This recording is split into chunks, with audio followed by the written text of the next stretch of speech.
తెలంగాణ కాంగ్రెస్ ఎమ్మెల్యేలను ఏడాదిన్నరగా ఊరిస్తున్న మంత్రివర్గ విస్తరణ ఎట్టకేలకు ఈరోజు పూర్తయింది. అయితే ఈ విస్తరణలో కేవలం 3 ఖాళీలను మాత్రమే హైకమాండ్ భర్తీ చేసింది. మరో 3 ఖాళీలను అలాగే ఉంచింది. ఏడాది తర్వాత చేపట్టనున్న విస్తరణలో మరో 3కి అవకాశం ఇచ్చే ఛాన్స్ ఉందన్న చర్చ సాగుతోంది. ఇది ఇలా ఉంటే ఈ మంత్రివర్గ విస్తరణపై కొండ సురేఖ ఫుల్ హ్యాపీగా ఉన్నట్లు తెలుస్తుంది. ఎప్పుడు మంత్రివర్గ విస్తరణ చర్చ జరిగినా కొండ సురేఖను తప్పకుండా తప్పిస్తారన్న అంశం తెరపైకి వచ్చేది. ఆమె స్థానంలో మరో బీసీ ఎమ్మెల్యే ఆది శ్రీనివాస్ లేదా ఎమ్మెల్సీ విజయశాంతికి ఛాన్స్ వస్తుందన్న విశ్లేషణలు సైతం వినిపించాయి.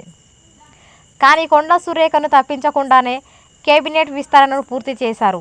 సీఎం రేవంత్ బీసీ మహిళ అయిన సురేఖను తప్పిస్తే తప్పుడు సంకేతాలు వెళ్తాయని హైకమాండ్తో పాటు సీఎం రేవంత్ భావించడమే ఇందుకు కారణంగా తెలుస్తోంది.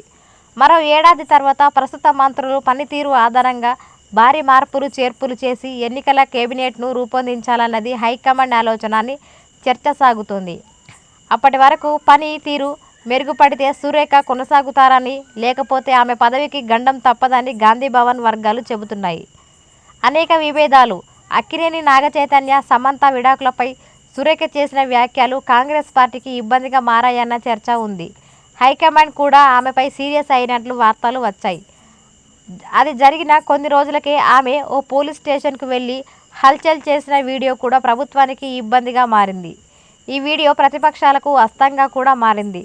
అనంతరం సొంత జిల్లాకు వరంగల్కు చెందిన ఎమ్మెల్యేలు సురేఖ తమ నియోజకవర్గాల్లో వేలు పెడుతుందని హైకమాండ్కు కంప్లైంట్ చేశారు.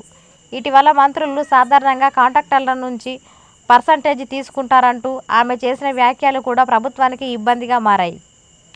ఈ నేపథ్యంలో ఆమె మంత్రి పదవి పోవడం ఖాయమన్న చర్చ సాగింది. కానీ ప్రస్తుత విస్తరణలో ఎలాంటి తొలగింపులు లేకపోవడంతో సురేఖ ఊపిరి పీల్చుకున్నారు. మా మేడం పదవి సేఫ్ అంటూ ఆమె అభిమానులు సంబరాలు చేసుకుంటున్నారు. అక్కినేని నాగచైతన్య, సమంత విడాకులపై సురేఖ చేసిన వ్యాఖ్యలు కాంగ్రెస్ పార్టీకి ఇబ్బందిగా మారాయన్న చర్చ ఉంది. హైకమాండ్ కూడా